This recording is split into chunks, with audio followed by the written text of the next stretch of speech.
task to not tell anyone they won this major award. So it's always, well, I think this year it was pretty successful. I just learned who the winner is 2 minutes ago. So anyway, I would like to give the floor to the chair of the committee, and that's Nina Spelling. Thank you very much.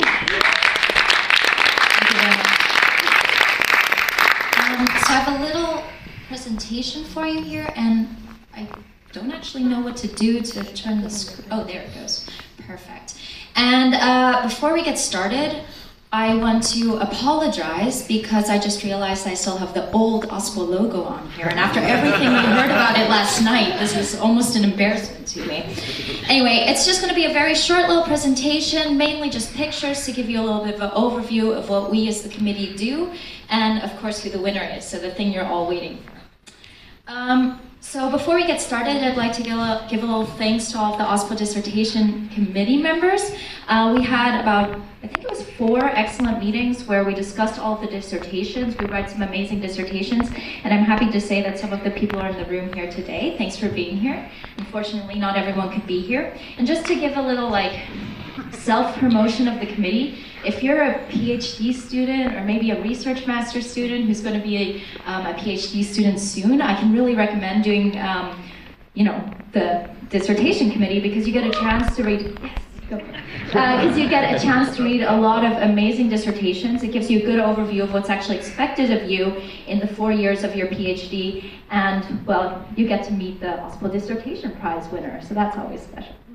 Anyway, thank you all for being here. Oh, and we had a great dinner too, so that's another plus one. After a lot of really intense conversations, and this is one thing that I love about the ASPO Dissertation Committee, you get so many different perspectives from different students, from different universities. Different people think different criteria should be weighted more than others. But in the end, we always have a really good discussion and can decide on who we thought had the best dissertation. Unfortunately, just like with the poster award, this was a really difficult decision. Even up until the last meeting, so this picture was taken on the last meeting, it looks like we're all happy here, but we're actually having a really in-depth conversation about who should win, because there were 3 dissertations that made it to the final round, and it was really hard to choose among them. So before I let you know who the winner is, I'd like to give an honorable mention to our 2 runners-up. They did an amazing job, and I'm a little embarrassed if I pronounced their names wrong, so I'm sorry in advance. The runner-ups were Efticia, I hope I said that correctly, Stamko and Siafang. So if they're here today, I'm not sure if they are. You did an amazing job. Thank you so much for your dissertation. But of course, the moment that you're all waiting for, the announcement of the winner, the dissertation and the end won out. Angelo Romano with his dissertation, The Power of Reciprocity to Cooperation. Sorry, I'm a little bit nervous.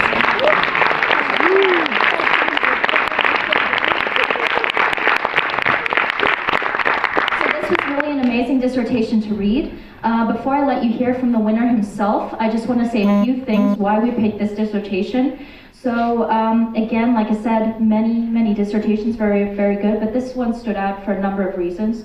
The one was, it was a very insightful and comprehensive overview of 2 well-known theories about reciprocity, and he really pitted these existing theories against each other, coming up with competing hypotheses and answering his research question about these competing hypotheses using many different scientific approaches, different samples, multiple country studies. Basically it was very impressive just to read everything that he had done.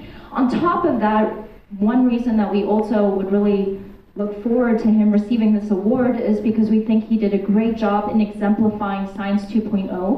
All of his studies had pre-registered had power analyses. Most of the projects you can even find on the OSF, so if you're interested, I'd really recommend going looking for his name on the OSF. And last but not least, it was a nice read, which makes a difference if you're reading 12 different dissertations, I can tell you. So without any further ado, I'd like to thank Angelo so much for writing this amazing dissertation, and I'm very happy to give you the ASPO Dissertation Prize Award.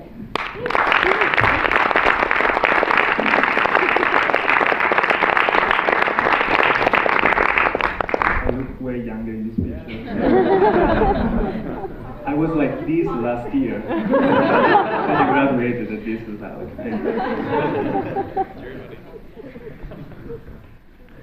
So, first of all, thank you very much for the nice words. It's a great honor to win this prize.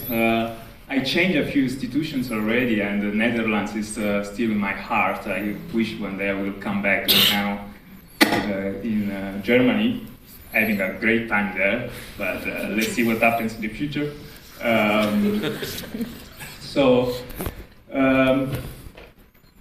My PhD was spent in Amsterdam, and I conducted 3 chapters. I was at the beginning a PhD student from Italy, and then I moved to the Netherlands, and then I never came back to Italy. I stayed there for 2 years and a half. And I did something that excited me a lot, that is working on cooperation, that many people in the Netherlands work on. And this is this broad interdisciplinary literature that tries to understand how people decide and make decisions in situations where there is some tension between self and collective interest. And this is important because many problems, such as tax evasion, global warming, or international conflict, require us to make people more cooperative and to make nations more cooperative. And this is very important to study this topic for these reasons. This is interdisciplinary, but also it's a long-standing, there are many research on cooperation. So there is 70 years that people from biology, economics, and psychology try to understand what are the factors that promote cooperation with strangers. And we know that already that some factors promote cooperation, and surely direct and indirect reciprocity are 2 of these mechanisms. And in this dissertation, I focused on the power of reciprocity, but not as simple this as a strategy that you can think, such as I was nice with a person that was nice with me in the past, for direct reciprocity, for example, or I was nice with a person that I knew was nice with someone else in the past. But according to evolutionary theory, evolutionary biology, we evolved a complex set of mechanisms that allow us to condition our cooperation according to multiple cues of our daily environment. And however, since we already know that reciprocity promotes cooperation, this theory, this approach has been challenged. And I focus on 2 main questions.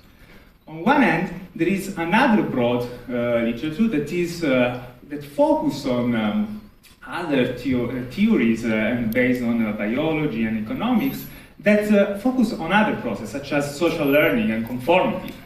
And this mechanism has been challenged, the power of reciprocity to promote cooperation, especially in a larger scale society, by stating that processes such as conformity are more effective in promote cooperation with strangers. And this was one of the questions of the dissertation. The other question was more related to intergroup relations.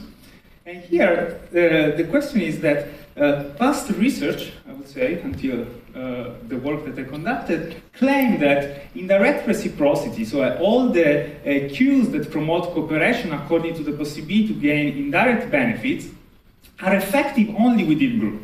So they are not effective without group members. But is that the case? That's a question that I addressed in the last 2 chapters of the dissertation. So let's start with the first question. This is what Nina was talking about.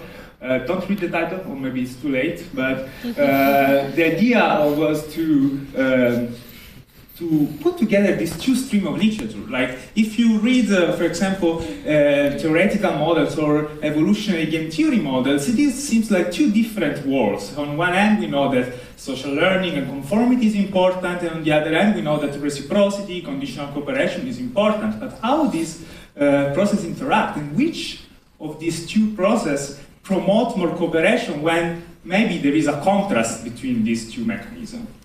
And to address this question, we developed a new paradigm. So one of my favorite paradigms was the Asch conformity paradigm, is still the Asch conformity paradigm. So based on this, we adapted the paradigm in an economic exchange context. Economic games are what we use to study cooperation. So let's consider a situation like this that was exactly what we did in 3 studies. So we had participants that knew that they would have interact with a partner. And then they could learn something because their interaction. But what they could learn? They could learn, for example, that this partner in the first round was behaving cooperatively, so was, in this case, giving almost all of his endowment to the group member, to a group member, but at the same time, participants could learn that the group member was not cooperative, was nasty with this good guy. And then they could have another information, and again, they could learn that this person, another group member, was not cooperative. And this for 5 rounds. So this was to make sure to activate this idea that the group, there is a group norm that is not being cooperative in this treatment, but at the same time, we also wanted to manipulate information about the partner. So what happens if I learn that my future partner in round 1, 2, and so on is consistently behaving cooperative, when at the same time, I know that my group is not cooperative. And this is one treatment, and then we had this other treatment when we switched that type of information. So now we have the participant learned that this person is a free rider, so he's behaving consistently not cooperative with their group members. Meanwhile, the group is nice, so they are very cooperative. So across several rounds, participants observe that the group, there is a sort of conformity pressure to be cooperative. So if reciprocity outperform conformity to promote cooperation, we would expect that people will focus more on information about what the partner did in the past, and then will be more cooperative in this first treatment that we call the reciprocal to cooperative treatment, compared to the second treatment, where the partner is not cooperative. But a conformity perspective will predict that individuals weight more information about what my group asked me to do.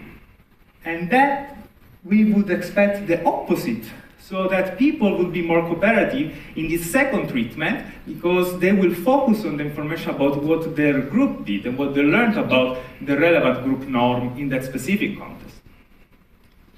So overall, in these 3 studies, we used the same procedure with some small adjustment where participants were, first we elicited this sort of sense of groupiness in an online contest, and then they were interacting in this new task, it was a prisoner dilemma, where this type of situations that I just explained was happening. So these were all pre-programmed strategy that in this way we could really disentangle a strong cooperative norm and a strong not cooperative norm. What did you find? So, as you can see from the result of the first study, when both the group and the partner were nice in the past, there is a lot of cooperation. So this is the highest degree of cooperation in a cooperative exchange between the participant and their partner. However, you already can see that if there is cooperative pressure from the group, but the partner is a free rider, cooperation drops. And this effect is huge. And you can see in the right part of the graph that when the partner is cooperative, but the group is not, people cooperate more compared to the previous condition. And then again, a drop when they are both not cooperative. So going back to the 2 treatments that I just presented to you, you can notice that when there is opposite information between what is the conformity to behave in some way and what is the behavior of the partner in the past, people are more cooperative and seems to weight more information about their partner. So this made us to infer that a psychology that evolved to reciprocate the others is more effective in promoting cooperation with others. But something that is very interesting for me is that you can see that conformity play a role. So we also did other type of analysis. So for example, we were interested, but why do people conform, for example, when they know that they are losing money? Because it doesn't make sense, for example, if I conform with some group that tell me to cooperate with a person that is stealing my money. What we did, it was to use this scale of reputational concern that is related to indirect reciprocity opportunity related to the group. So if I care about my group, then this would probably have some indirect benefit if I cooperate with the group, if I follow the norm of the group. And indeed what we found is that the higher levels of reputational concern, the more the people were more cooperative in the conformity to cooperate conditions. So again, these are the two conditions with opposite information. As you can see from this interaction graph that at high level of reputational concern, people are more cooperative with their group. People are more cooperative when the group is cooperative compared to when the group is not. So to sum up in this, this seems to suggest that even conformity can be driven partially by indirect reciprocity. So this was the first question. What about the second question? So as I said, indirect reciprocity is associated with multiple cues. So for example, we know that people, when they know that their choice can be gossip to potential future partners, they are more cooperative compared to the situation of no gossip. Also, people are more cooperative when they know that their choice is public compared to when they know that their choice is private. And another cue of indirect reciprocity is when, for example, when I interact with an in-group member, say they know that he knows that we share the same membership. This has been found to promote in-group cooperation compared to a situation where I know that my partner doesn't know who I am. So in the third chapter, I focus on the first cue, so on gossip and public monitoring, to answer the question of whether these cues are effective to interaction to only in-group members or also to out-group members. So the idea is also driven by the fact that a recent meta-analysis on in-group favoritism and cooperation found that bounded generalized reciprocity was a better explanation for discrimination. And this theory is exactly the theory that predicts that cues of indirect reciprocity, such as gossip and public monitoring, are effective exclusively to in-group members, but not to out-group members. And we also developed another prediction that is that actually cues of reputation are effective independently from the membership of my partner. So what we did is that this was a 5-study paper where we manipulate cues of reputation through the use of gossip or public monitoring and the interaction within group or within in-group or out-group members. And there was either minimal group contests, but also natural group contests. For example, we ran a study the day of the inaugural speech of Trump. We used the Republicans and Democrats. And what we found is very consistent. Individuals are more cooperative in public situation compared to private situation, but independently from group membership. So the expected interaction by bounded general reciprocity was not found. And this was true in all the 2 studies that use public and private monitoring. But what about gossip?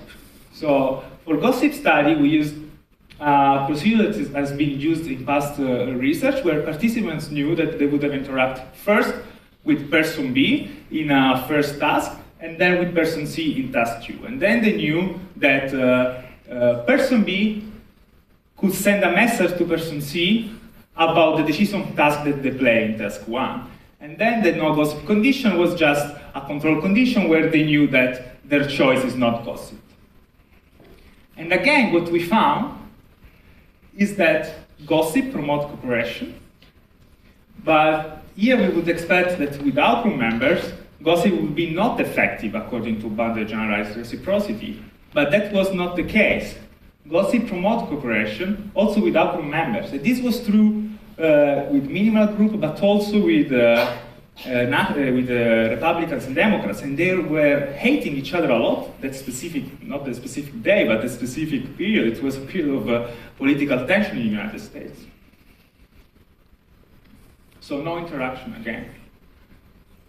So if you're not happy with the evidence of chapter 3, we also tested this hypothesis of whether reputation is bounded by group membership across 17 countries. The idea was to really provide a sort of universal test for bounded generalized reciprocity, used what I said before, a paradigm that is called common versus unilateral knowledge situation, so that we manipulated whether individuals knew that their partner knew whether they share the same nationality. And past research found that when I know that my partner knows that we are from the same country, then we show discrimination. So we conducted this study. This was part of a large project. This was the third wave of a longitudinal project, and this was, in this case, we used a trust game, and individuals could either interact with in-group, out-group, or strangers in common versus unilateral knowledge situation. Just to give you an idea of the procedure, let's say there was a participant from the United States, and these participants knew that he could interact in a trust game with a person from the United States. The out-group in this case was a person from one of the other 16 countries that were participating in the study, or with an undefined stranger.